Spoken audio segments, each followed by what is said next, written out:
Hello guys, tuturuan ko kayo paano maglaro sa Philwin o yung sikat na games na daming na dito, no?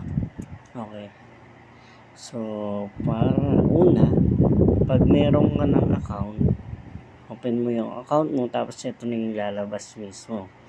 So, na-withdraw ko na yung iba, yan na lang yung natira sa yung balance ko.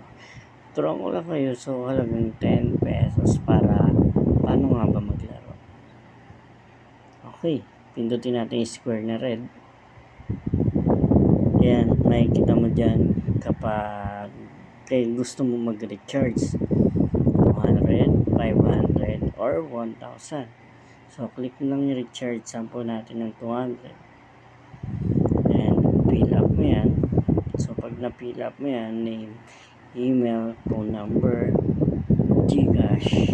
Kasi kung Gcash ka, gamitin mo. Usually, Gcash naman talaga yung ginagamit. Okay. So, sample na ano mo na yan, click mo lang recharge. Diretso ka na doon sa Gcash. Lalagay mo yung Gcash number mo din. Automatic, papasok na yung sa account mo. Dito sa Philwin, no? Okay. Tuturo ko lang kung paano maglaro kasi maraming hindi pa nakakaalam. So, okay. Turo na natin. So, hanapin mo yung mines. So, ito naman madalas na nilalaro. Ayan. Dito sa mines, may mga box siya. So, madali yung maglaro. May 4 bomb.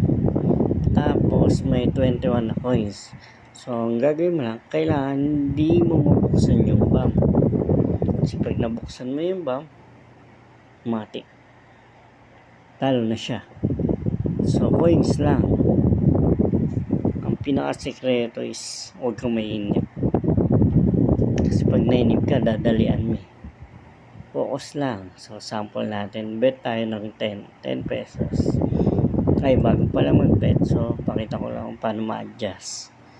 Gusto mo na mas mataas, 20, 29, pindutin mo lang yung times 2. Yan, para maano kung ano yung maximum yan lang ilalabas. So, pag binawas natin, ang starting nyo talaga is 10 pesos. So, start natin 10 pesos. Bet. Okay, yun. Start na natin. Magbukas tayo ng mga coins. Ay, wow. Ayan. So, times 1, 10 pesos. Times natin ng 1.70. So, 11.7.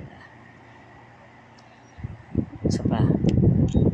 Ay, wow. Ayan. 13.9. So, ayan. Kapag nabuksan mo yan, maraming mga ano dyan. Hanggang umabot ka na 12 or 5. Pero kadalasan 4 lang.